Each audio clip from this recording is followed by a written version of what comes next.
The impact of coronavirus to NASA's missions, pre-launch training continues for the next space station crew, and launch preparations for Orion.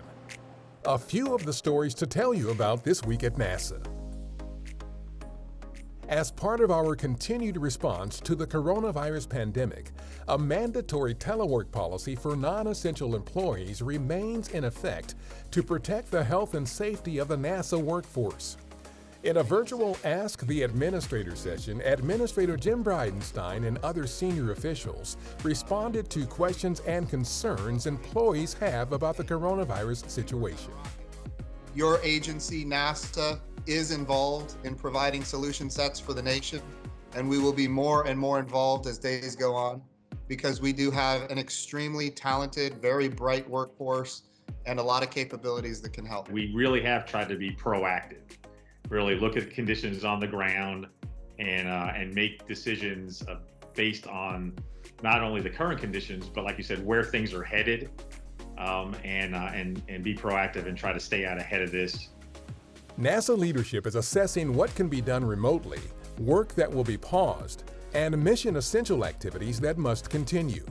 Some of the mission essential work identified includes preparing the Perseverance rover and helicopter for our Mars 2020 mission, limited work on the Orion spacecraft and the Space Launch System rocket for our Artemis program, construction of our X-59 quiet supersonic aircraft, keeping the agency's supercomputing and IT security resources online, and the continued support of all International Space Station operations.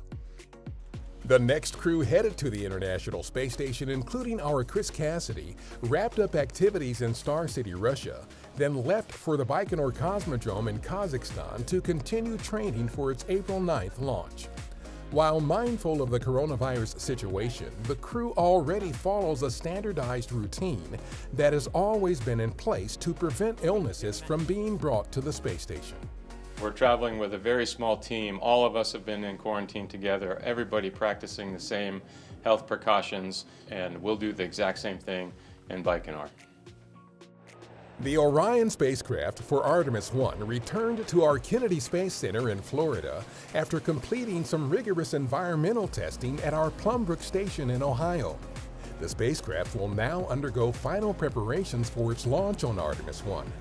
The uncrewed test flight is the first in a series of increasingly complex missions to the Moon that will ultimately lead to human exploration of Mars. Our Curiosity Mars rover snapped this selfie recently just before setting a record for the steepest terrain it has ever climbed.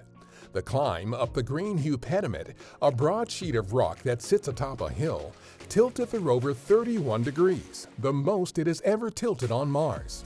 The 360-degree selfie was stitched together from 86 images. In case you missed it, the newest edition of NASA's spin-off publication is available. It features dozens of commercial technologies developed or improved by the agency's space program that now benefit people everywhere. Print and digital versions of the latest issue of Spin-off are available at spinoff.nasa.gov. That's what's up this week at NASA. For more on these and other stories, follow us on the web at nasa.gov/twan.